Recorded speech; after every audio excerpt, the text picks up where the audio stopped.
Okay, we're in the Kia Sorento 2015. We're having an issue with the gearbox. It won't come out of park. You can start up the engine. I'll do that now. Start up the engine and you can press the brake, and what happens is the gear will literally be stuck in park. You can't release it.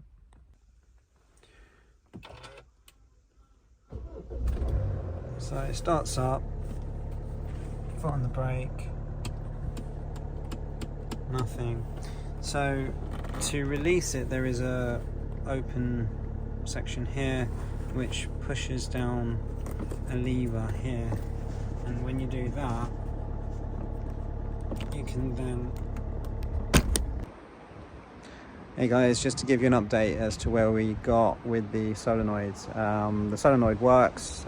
It's an 18 ohm resistance to prove that the switch actually functions, which shows that there's not a problem with that.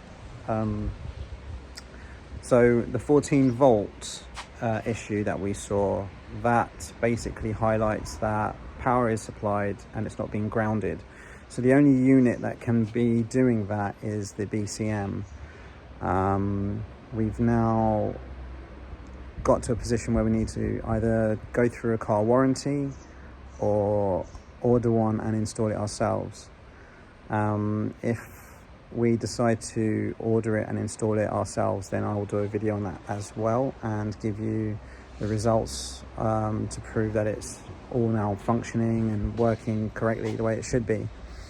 There are other things on the internet that shows that some people have created their own little system of putting in resistors and circuitry to take the signal from the brake pedal, convert it to a voltage only when the engine is running and the foot is pressed, and then it fires off the solenoid. But companies like Kia and all these big large companies, they spend a lot of money and time to ensure safety, security and everything of these units, and I think to bypass it is more dangerous and could potentially become more problematic than to just change the module that's causing the problem. So I will add a photo of what the module looks like, the code number, and yeah, as far as I know, there is no TCM in this car. I think in other cars or previous versions of this vehicle, there is a transmission control module which talks to the brake control module and then the solenoid. So on this car, from what I understand, is the brake pedal activates the BCM, and then that gives 12 volts to the solenoid, and the solenoid brings back the ground, and then the BCM gives the ground to the solenoid. But at the moment it could be a dry join or something in the circuitry of the BCM, but we're not getting a ground, which is why the voltage when you press the brake actually goes above 12. The fact that a car battery at 12 volts is showing a 14 volt value shows that voltage is going in and not coming out. So I did get to prove that the solenoid works, but too difficult to try to show it to you on camera, but just it did work. So it's definitely something else, and at the moment the idea is a BCM. So I hope you like this video. If you did, it's quite in-depth. Please like it, share it, subscribe. It'll give me more confidence to do more future diagnostics and repairs to other cars. Thank you. Then you can then release it, and then normally you just have to put a screwdriver in here or a pin. I used a big safety pin. So that's to get around it in an emergency, but what we've sort of tried to understand is that, let's turn that off.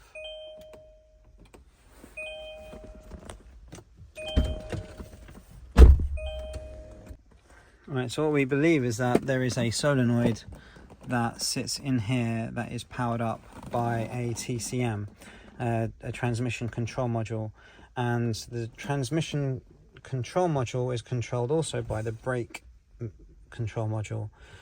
So it could be three different things. One is that, I mean, we know that when you press the brake lights come on, and therefore the signal from the brake pedal to the BCM is there. So that's one side of it. It still could be that the BCM is not communicating to the TCM, which controls the solenoid. So we've ordered a solenoid which is coming tomorrow, and the solenoid is what controls this. I don't know if you can see it. It controls that. And when you press the brake and you get the signal, it's supposed to give 12 volts to this little piston that pulls this down, and then it allows you to press the button on the handle. I have seen on other videos that sometimes the handles come up undone, so when you try to press it, it doesn't actuate in here, but this is perfectly fine. So I started already by releasing this with a couple of plastic bits, just going in from the side and just slowly releasing the clips. The next stage is to try and figure out how to take the rest of this out, because it looks like it's one piece. There's this section and then it's this section here, but it's all one. So where I've seen in other videos, you can say that might be there. Let's have a look. So let's try it. I've just pulled it from here. Let's released it. Oh, wicked. Okay, that's the start. And I guess there's a screw there. So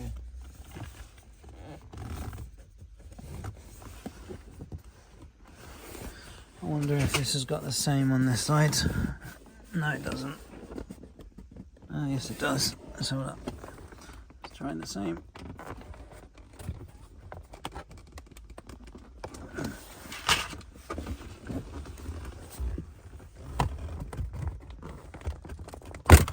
There you go. That's two.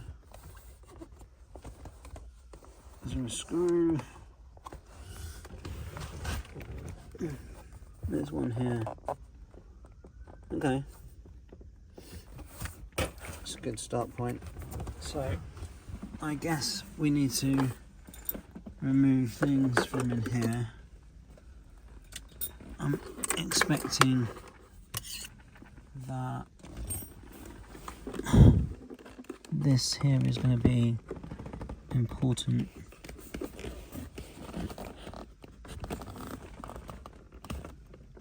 Let's progress it and then I'll video it. Right, so I've tried to take this out, and so far what I did is from the front here I pulled it and it unclipped. So these are all just clipped, and using plastic and with a little bit of persuasion with a screwdriver from the front of it so that it can go underneath from the side, so that you're not putting any pressure on the side plates or that bit, so it's not scratching. I've been able to get it up as high as this so far, and everything seems to be clipped in. So I guess that's what you need to do all the way around, is to just go around and unclip it carefully with the prying tools, plastic ones, and a screwdriver where you have to. Just try and get under it and see if you can release it, and then we'll go from there. So with a little bit of persuasion all the way around and a bit of force, I've released it to about this position. So we're going to try and do it without taking the gear stick off. So I guess now is to go in there, disconnect those plug sockets, which I guess should be just a case of pressing it from the front.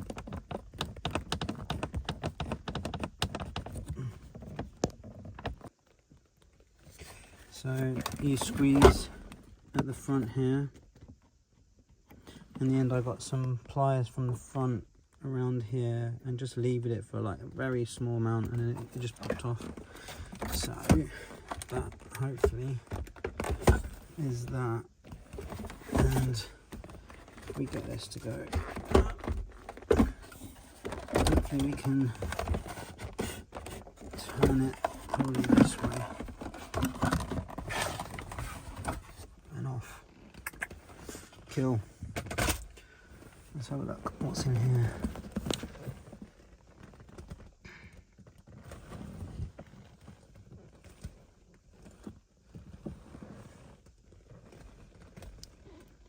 Right. So there it is. There's a little kiddie. Hope you can see it.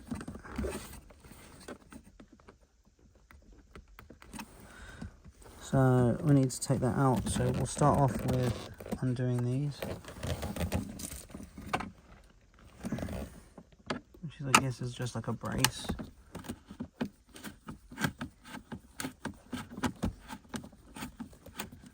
Hopefully we don't need to take anything else out.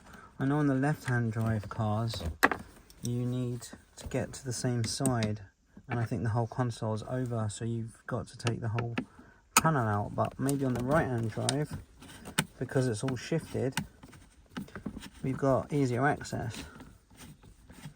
So that means no removal of the center console.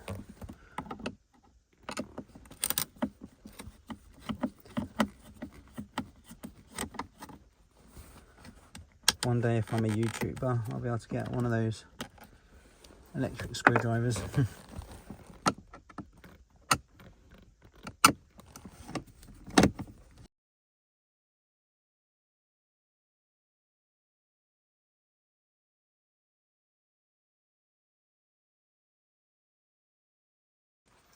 Right, got that last screw off, lifted it here.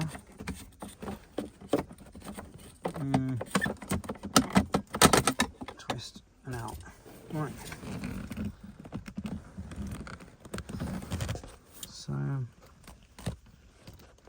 the cable's going into this plug. Let's see if we can get that out so we can test it. So I've decided to just remove everything because it's just going to make it easier. I mean, I need to get that plug socket out. I've been able to, just press it and pull the cable out, but I need to take it out of the housing, and it's on the side, and I don't know, the part's coming tomorrow, so I'd rather be prepared for it and test it all before. So let's keep going. I've undone that one there as well. We need to undo this one.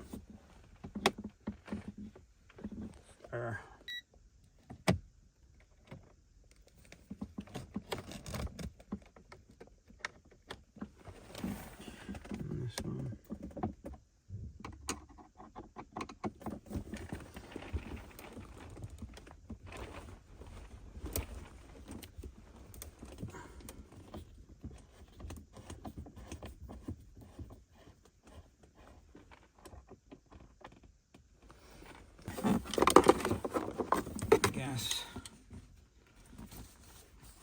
I need to take these screws.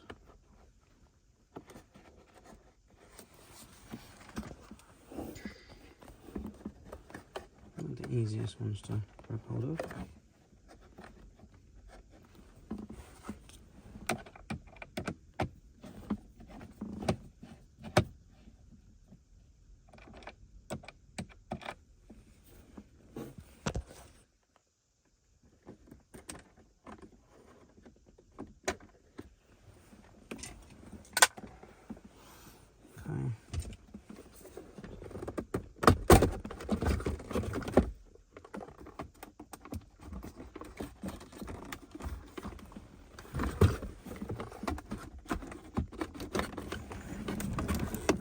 you should have some plugs. There's one.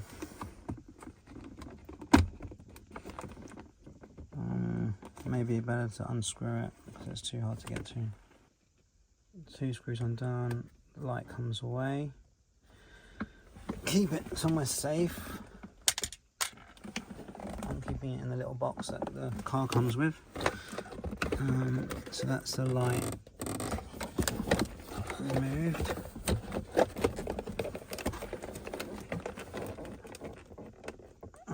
Just felt around the back. I feel the cable, but don't see it. So I wonder if I can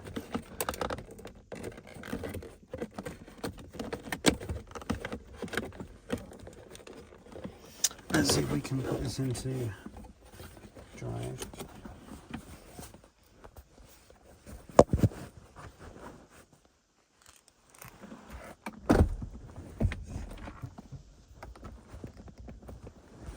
Right, so by releasing it, it also releases, because you've got no handbrake, it also releases, the car goes into neutral, but it gives me the clearance to get this out.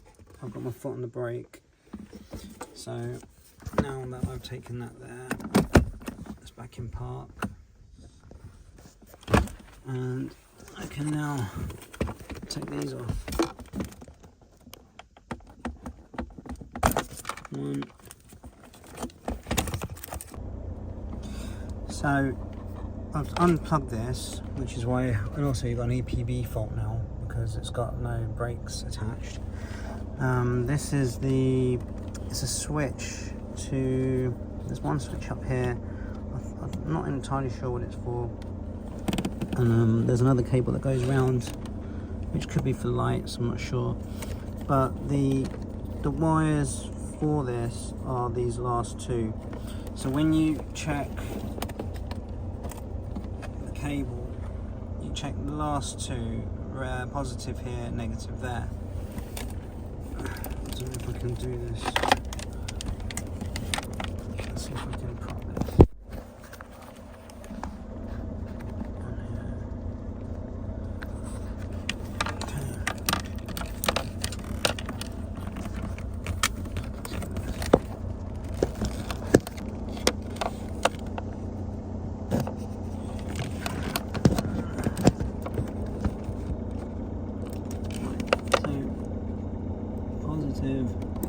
Negative. Right, so you can't see it, but when I check it on the meter, when I put it across those two,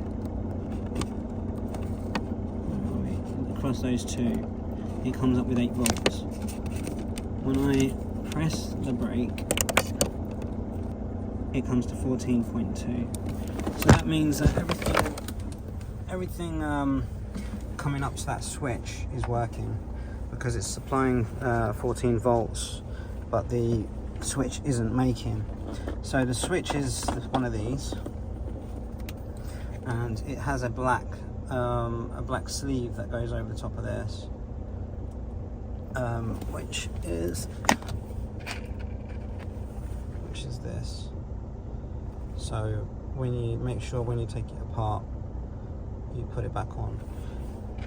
And to get it out, it goes in here and it goes into this lever, and to get it out you just pull it like that and it pops out from here, and then you can pull it down to the bottom, and you have to release this yellow cable in the corner because it's quite tight. I removed it from here first, and by doing that it slackened it off, but ideally the best is to get this plug. It's got a double clip on the back, pull it out from here, and then you've got the sloppiness that you need to get the switch out.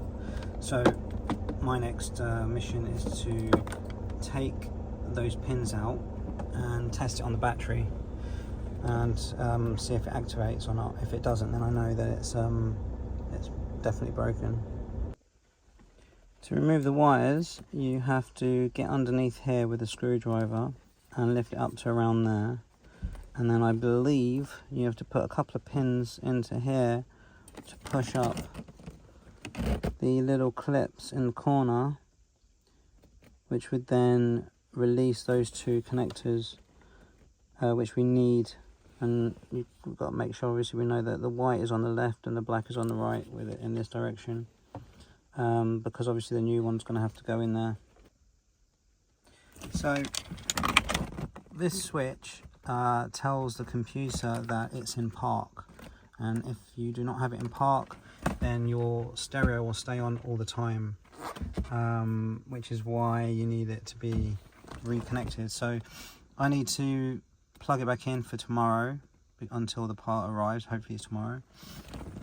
I've taken this unit and I've tested it on the plug for the center console.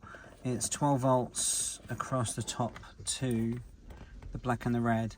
I plugged it in, nothing happens. I mean, what we could do is check resistance. I don't know what the resistance is supposed to be across here, but we can check it.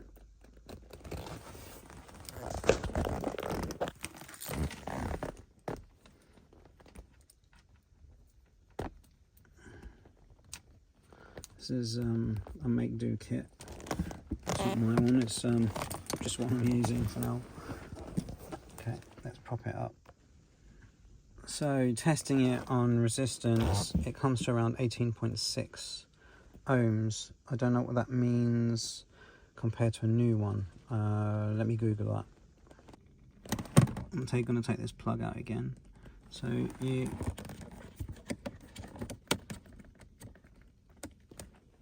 squeeze that down at the top there and then pull it and it comes undone. So to remove that cable, you have to pry this up with a very small screwdriver, which I use, which is this one.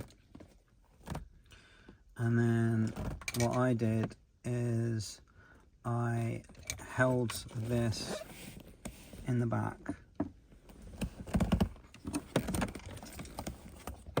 to stop this from dropping down. So I kept this up, and then from the front, I got a iPhone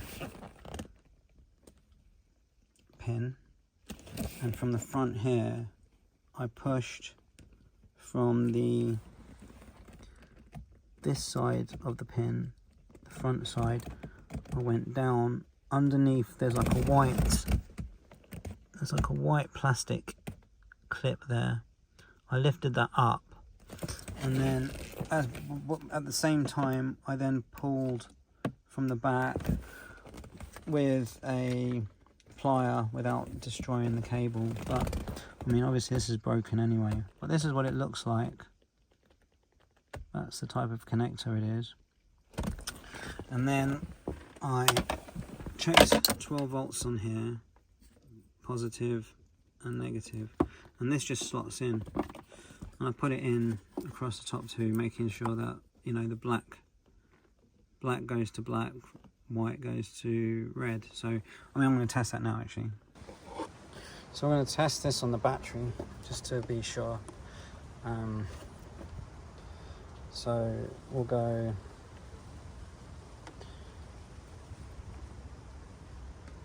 It's a bit dodgy, but we'll go negative with the pin. I'm going to go with the white, I guess, with the black.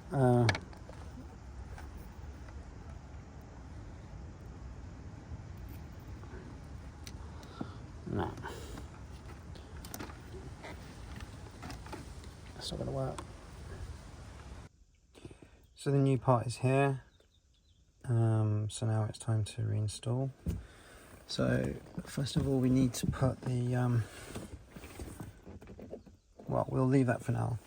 We want to test it first, so I'm going to put it back into the unit. And if I remember, it's white on the left, black on the right. So I'll do that. It's over there. So where is it? No, it was in this corner here. White on the left, black on the right. So you just load it in and then push it with the prongs up vertical. There's two metal strips that come up, so that goes in like that. You just push it in and you should hear a click, and then you lock it down. That's it. So we're going to reconnect the plug, and we should hopefully see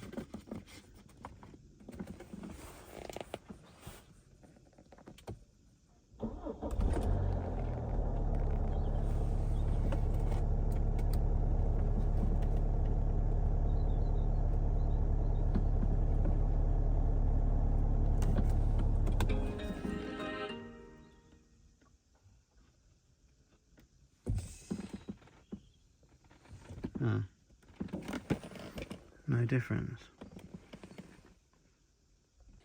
Anyway, so yeah, the switches seem to be perfectly fine, the old one, and the new one acts the same way.